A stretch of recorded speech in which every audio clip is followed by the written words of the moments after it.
खातून जिसने गलत खबर पर एंकर पर मुकदमा कर दिया। एक औरत गर्म कॉफी मिलने पर कोर्ट चली गई। आदमी ने अपनी बीवी से किडनी या 15 लाख डॉलर मांग लिया। इंसानी दिमाग का 300 साल तक टीवी देखना। इस वीडियो का एक एक सेकंड बहुत मजेदार होने वाला है। इस वीडियो को एंड तक जरूर देखना। पेटाबाइट्स का मतलब 1024 टेराबाइट्स यानी 1 मिलियन गीगाबाइट्स है। लिहाजा औसत बालिग इंसानी दिमाग 2.5 मिलियन गीगाबाइट डिजिटल मेमोरी के बराबर जखीरा करने की सलाहियत रखता है। इंसानी दिमाग तकरीबन 1 अरब न्यूरॉन्स पर मुश्तमिल है। हर न्यूरॉन्स दूसरे न्यूरॉन से तकरीबन 1000 कनेक्शन बनाता है। फिर भी न्यूरॉन्स इस तरह इकट्ठे हो जाते हैं कि हर एक वक्त में बहुत सी यादों के याद करने में मदद करता है। अगर हमारा दिमाग टेलीविजन में डिजिटल वीडियो रिकॉर्डर की तरह काम करता तो तकरीबन 2.5 पेटाबाइट 3 मिलियन घंटे के टीवी शोज के इनेकाद के लिए काफी होता। हमारे दिमाग को इस तमाम स्टोरेज को इस्तेमाल करने के लिए मुसलसल 300 साल तक टीवी देखना पड़ेगा। एक आदमी को अपने आप पर शक होने लगा। 1995 में रॉबर्ट ली ब्रोक नामी वर्जीनिया जेल के कैदी ने खुद पर मुकदमा दायर किया। अपने मजहबी अकायद के खिलाफ वर्जी करने पर मैं खुद को $5 मिलियन अदा करना चाहता हूँ, लेकिन मैं रियासत से कहता हूँ वो इसे अदा करे, क्यों न कि मैं जेल में हूँ और मैं इसे अदा नहीं कर सकता। ब्रोक ने 7 सफ़ात पर मुश्तमिल मुकदमे में लिखा। ब्रोक के दावे ने दलील दी कि जब इसने 1993 में शराबी मशरूबात पिया तो उसने कानून को तोड़ा, नशे में धुत होकर अपनी मजहबी और शहरी हुकूक के खिलाफ वर्जी की। जब मैं जेल से बाहर निकलूंगा तो मैं इसे वापस कर दूंगा। ब्रोक ने वादा भी किया। जज ने इस मुकदमे को बिला देर किए ही खारिज कर दिया। वो खातून जिसने गलत खबर की वजह से मुकदमा दर्ज किया था। 1996 में इसराइल में एक खातून ने एक टेलीविजन चैनल और इसके मशहूर मौसमी माहिर पर गलत मौसम की पेशनगोई करने पर मुकदमा दायर किया था। मौसम की पेशगोई में कहा गया था कल एक धूप वाला दिन होगा, जिसकी वजह से खातून ने हल्के कपड़े पहने। ताहम दिन तूफानी हो गया और औरत को सर्दी लग गई। इसने 4 दिन का काम छोड़ा, दवाइयों पर $38 खर्च किए और उस औरत को तनाव का सामना करना पड़ा। यूं ये मामला तय पा गया और खातून को $1000 का मुआवजा और मौसमी माहिर से माफी मिल गई। औरत ने मैकडॉनल्ड्स पर मुकदमा दायर किया, क्यों न कि इसकी कॉफी बहुत गर्म थी। एक 79 साल खातून लाइबेक अपने इलाके में जलने का शिकार हुई जब उसने मैकडॉनल्ड्स के रेस्टोरेंट से कॉफी खरीदने के बाद गलती से कॉफी को अपने गोद में गिरा दिया। वो जिल्द के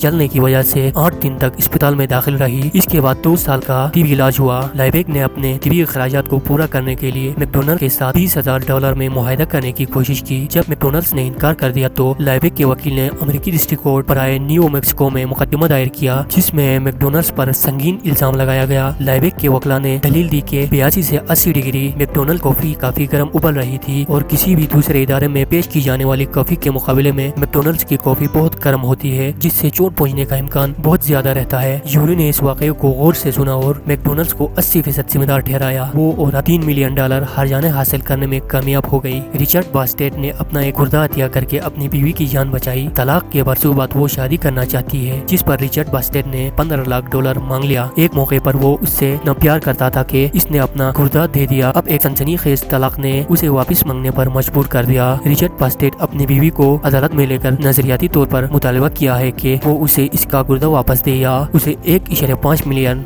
मुआवजा अदा करे, और इसने अपनी बीवी पर अफेयर का इल्जाम लगाया। बीवी की अफेयर तलाक का सबब बनी। रिचर्ड बास्टेट का कहना था कि मैंने इसकी जान बचाई, ये तलाक मुझे हर रोज मार रही है। अभी तक उसकी बीवी ने अवामी तौर पर कोई तबसरा नहीं किया है। डॉक्टरों ने BCS को बताया गुर्दे की वापसी का ऑपरेशन न सिर्फ गैर इखलाकी बल्कि तकरीबन नामुमकिन है। जॉर्ज टाउन यूनिवर्सिटी के केनेडी इंस्टीट्यूट ऑफ इथिक्स ने रिपोर्ट किया है कि किसी भी अज़ा को कीमती चीज के बदले तब्दील करना गैर कानूनी है। अज़ा खरीदे या फरोख्त नहीं किए जा सकते और अतिया करना एक तोहफा समझा जाता है।